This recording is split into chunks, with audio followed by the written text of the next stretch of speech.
నమస్తే SR7 టీవీకి స్వాగతం. నా పేరు షబానా. బిడ్జి కోసం ఎదురు చూస్తున్న ఆదివాసీలు. భద్రాద్రి కొత్తగూడెం జిల్లా అశ్వారావుపేట నియోజకవర్గం దమ్మపేట మండలం నెమిలిపేట గ్రామంలో అత్తిలి సత్యబాబు డాబా ఎదురుగా గత 20 సంవత్సరాల నుంచి ఇక్కడ 20 కుటుంబాలు నివాసం ఉంటున్నాయి. వర్షాకాలం వస్తే పైనుంచి వాగులో వరదలు విపరీతంగా వస్తుంది. నిత్యావసర వస్తువులు కానీ, హాస్పిటల్ కానీ, పిల్లలు స్కూల్కి వెళ్ళడానికి కానీ మాకు దారి లేదు. వర్షాకాలం వస్తే మా మేర 4 పులిహోర పొట్లాలు విసిరేస్తున్నారు అంటూ వాపోయారు. ఏ పార్టీ అధికారంలోకి వచ్చినా మాకు బ్రిడ్జి నిర్మాణం మాత్రం చేయటం లేదు.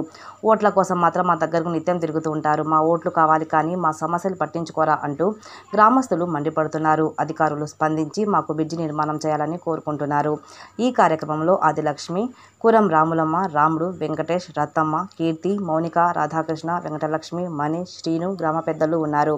SR7 TV news reporter Nagendrababu.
పట్టించుకోవట్లేరు. అందరూ చేస్తామని చెప్తున్నారు, హామీలు ఇస్తున్నారు, కానీ ఎవరు మాత్రం ఏమీ చెయ్యట్లేరు. వర్షం వస్తే వరద వస్తుంది. వరద వస్తే పిల్లలకు గాని, మాకు గాని, ఏమైనా సరుకులకు గాని, వాళ్ళ జ్వరాలకు గాని మా అంతటా మేము అసలు చాలా ఇబ్బంది పడుతున్నాం. వస్తున్నారు, చూస్తున్నారు, వెళ్తున్నారు, కానీ ఎవరి వల్ల మాకు ఏ సహాయం అనేది లేదు. ప్రభుత్వాలు అంటారు, ఇదంటారు, అదంటున్నారు, కానీ మాకు ఎవరు ఏ సహాయము చెయ్యట్లేరు. చెప్పు.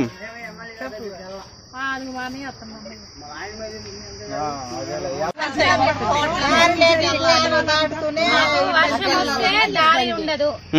మేము బాగా మాకు ఏదైనా అవసరం వచ్చి మేము అటు వెళ్ళాలన్నా చాలా ఇబ్బంది పడుతున్నాం.